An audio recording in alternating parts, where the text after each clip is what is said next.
Welcome back everybody. I've got game 2 of the Kirishima versus Froppy set that I played with my friend here. And just to remind you guys, if you haven't seen game 1, I'm going to link it or embed it for you so you can go watch it. And you can hear my little spiel about what this video or series is just going to be about. This is just like the earliest gameplay footage.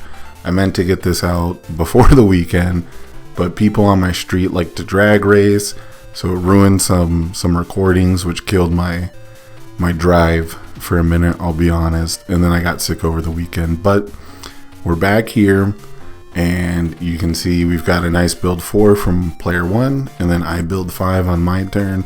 And we're not super worried about what's in our stage right now.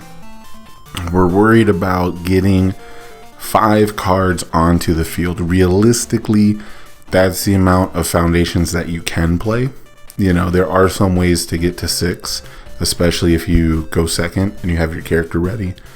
But we want to get as many resources onto the field as possible, and we still have the ability to block 2 attacks. If you remember from the first game, we've seen a lot of things come in at the 7 damage range, and with a little bit of effort, there were some 9 damage attacks. But realistically, our opponent has to hit us 3 times to kill us. So if we can block 2 attacks, that means they have to have a whole hand of attacks mathematically, right? So we shouldn't die on turn 2. Fingers crossed. The first attack is one of the better leadoff attacks, especially if you're playing it in the character on the card, Hardened Frenzy. It's low difficulty, it punishes blocks, and it has one of the most important things for any attack, in my opinion, in this set, which is it gives itself speed or damage. Any attack that is putting itself above its printed values is a very good attack. I think attacks that buff other attacks are better than I originally anticipated, just because the limited amount of speed and damage pump in the set that exists. I think Tenya has the setup kick, the reciprocal extend. The next one gets +2/+2.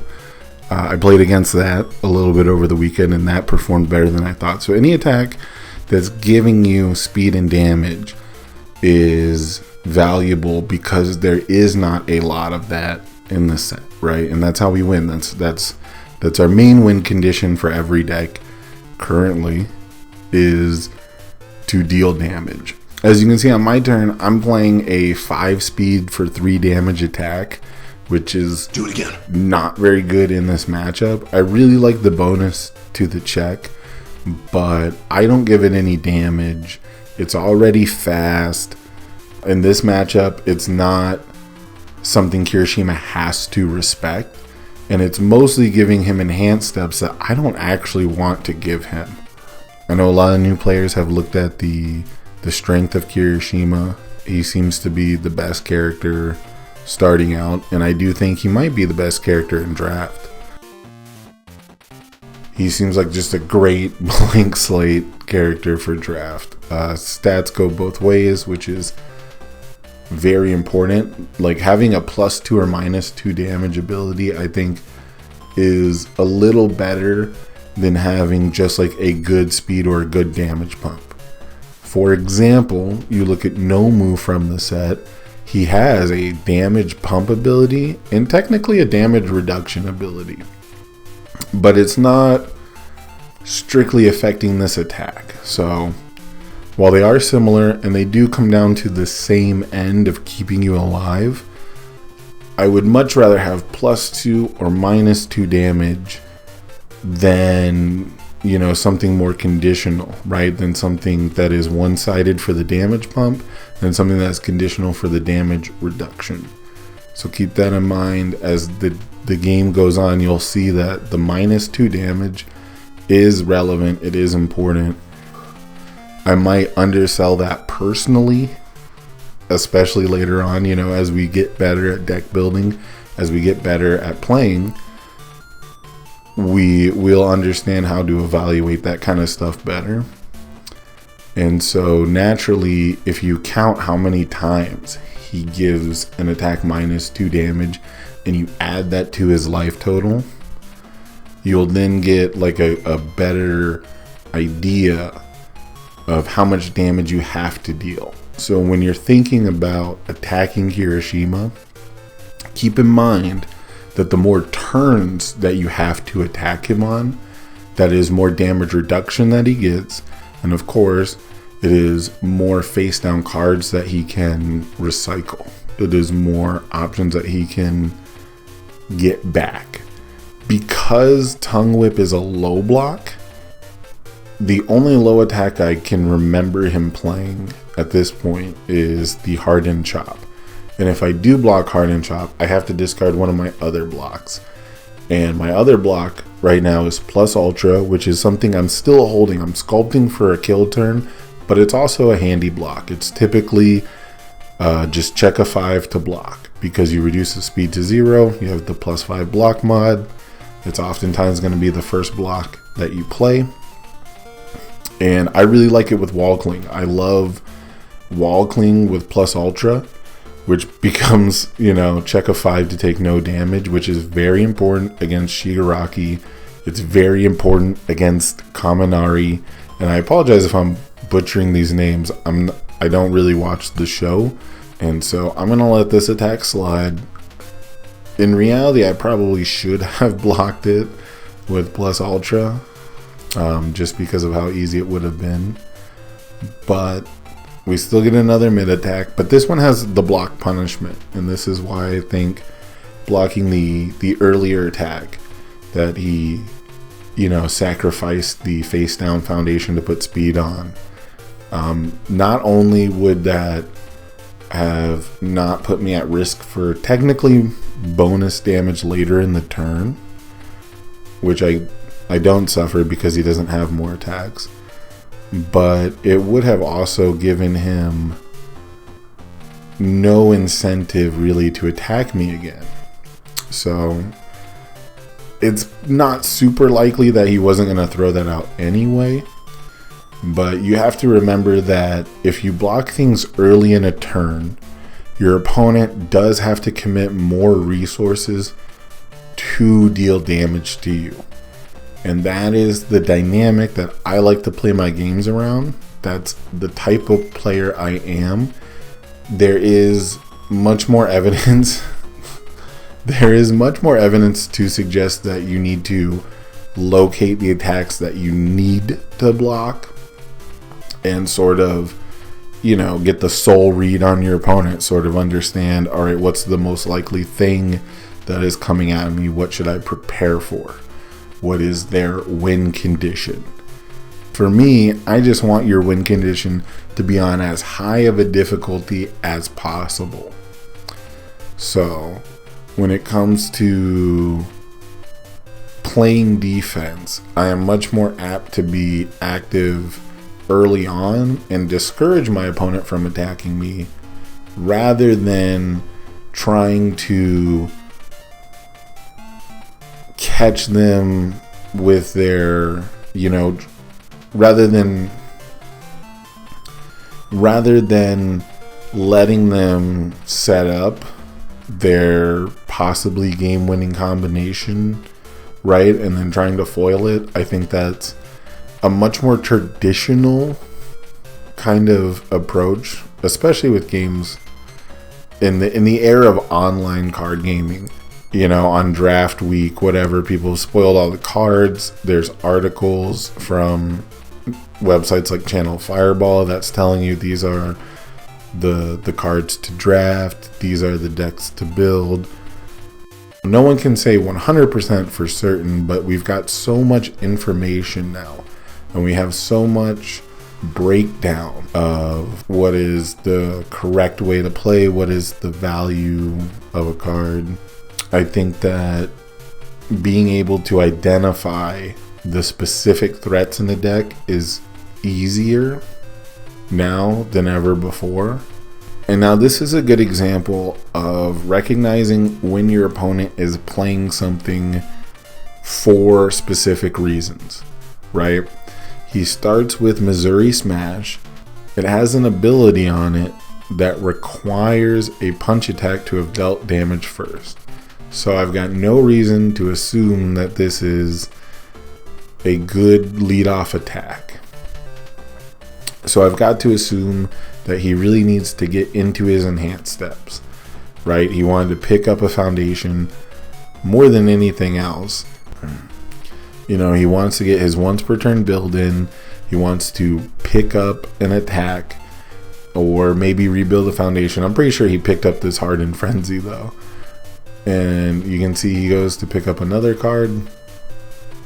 And I'm just going to fail the block on this one because it was not going to prevent me from taking any damage anyway. It was a normal partial block. But I want that card out of my hand because I'm going to have to review it anyway.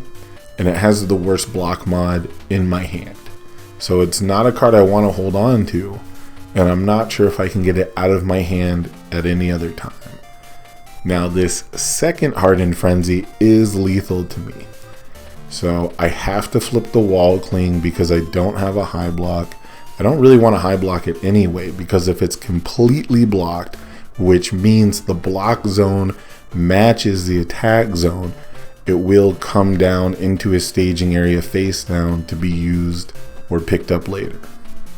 So I flip Wall Cling, best foundation in the set, reduce the speed of the attack, and I block with a mid block so it is not completely blocked.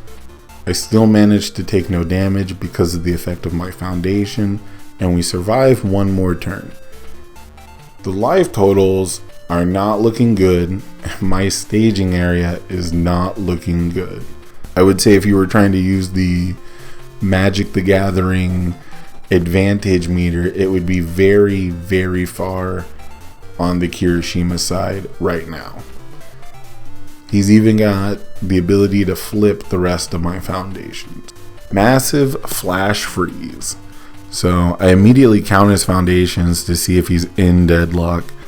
It's not going to be likely that you'll find this character in deadlock because he can pick foundations up and effectively reduce his foundation count. But it would have been cool to get the deadlock ability for a free control check. Especially now that I've cycled, I don't want to check cards out of my deck if I don't have to.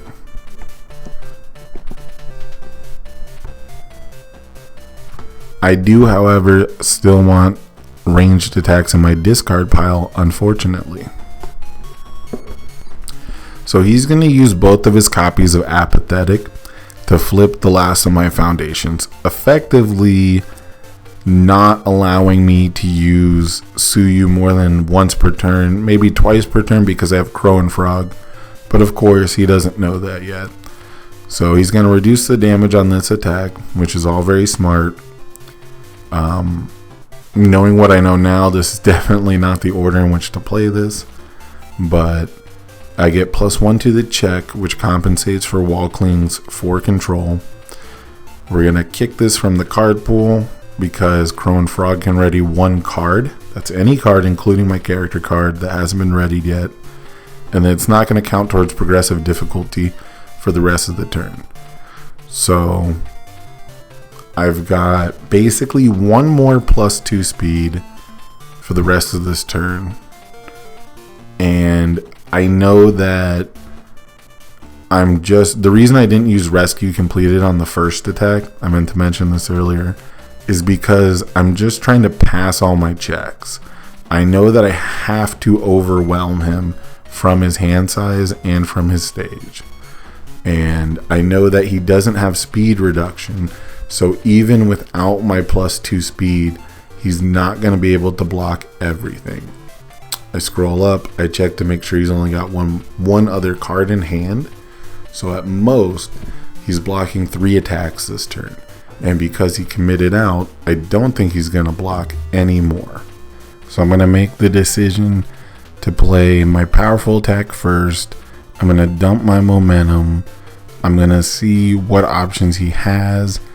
And basically, I'm going to cash in for the powerful right here. We go in with the 3 damage poke. This is just general sequencing again to get the bonus to the check to force him to use his twice per turn ability. He's going to be reducing the damage of one of my attacks anyway. Might as well be that one. And then we're going to put the speed on this one. The other attack in my hand is 5 speed, so it's already faster. This is the one I'm putting all my damage on. Realistically, it's not blockable either, but there are +1 low blocks in the set, and that's what I'm afraid of, right? I'm afraid of Kirishima's ability to pick up a +1 low or even a +1 mid foundation block. So I'm going to put the speed on this one, and remember guys, 6 speed, 6 plus the 1 in the card pool. He's got no ability to block this. And then we're going to put him down to 8 life. And this is my least favorite play of the game. It's one of my least favorite cards, and it's what made me switch to a different symbol. I do get to draw the 2 cards, and it does pull me the win here because I whiff on the damage pump. I don't like the damage on this attack. I don't like the 5 speed 4 damage, and then typically at best I'm getting 2 damage in the games I've played with it. So it would have made me pretty upset if I didn't draw an extra attack. But on the flip side, my opponent is upset because I had so much reach, and that's gonna be the game. We barely got there by the skin of our teeth. And what I really want you guys to take away, again, these aren't really tutorials. I'm not trying to teach you how to play the game. I don't think I'm an expert by any means. I just want you to sort of see the ratios, right? Like, how often are people attacking? How often are they blocking? Are they, how often are they partial blocking? I think a lot of things I see early on, and something I used to do is you want to play the blocks, you want to get them out of your hand, and you don't want to take full damage. You want to take as little damage as possible, but you have to pick and choose when to block because of the resources. That's card games, right? That's strategy. And so just with these quick little gameplay videos, I want you guys just to get a feel for what an attack should look like during the block step. I want you to see where our attacks end up, right? Because I'm throwing a lot of vanilla damage, high speed attacks, but they're still getting there even with the damage reduction. And meanwhile, a deck like Kirishima, when he's throwing those vanilla speed, barely pumped sort of attacks, he has to chain something together. He has to put specific interactions together, like Relentless Barrage, like the Hardened Frenzy, in a position where I need to block it, right? I need to interact with this card that punishes me for blocking. So that's sort of the sequencing that matters in a lot of these games. I hope you guys enjoyed the gameplay. Pretty soon during the week, we're going to have more deck profile videos coming out, and I am going to be doing more in-depth reviews of my next gameplay video. It's probably going to be All Might versus Eraserhead. So I hope you guys check that out. We took Shane Duckworth's Eraserhead deck and we played some games with it, and I think you guys are really going to enjoy that video. Thanks again for watching. Like if you liked, subscribe if you want, and I'll see you guys next time.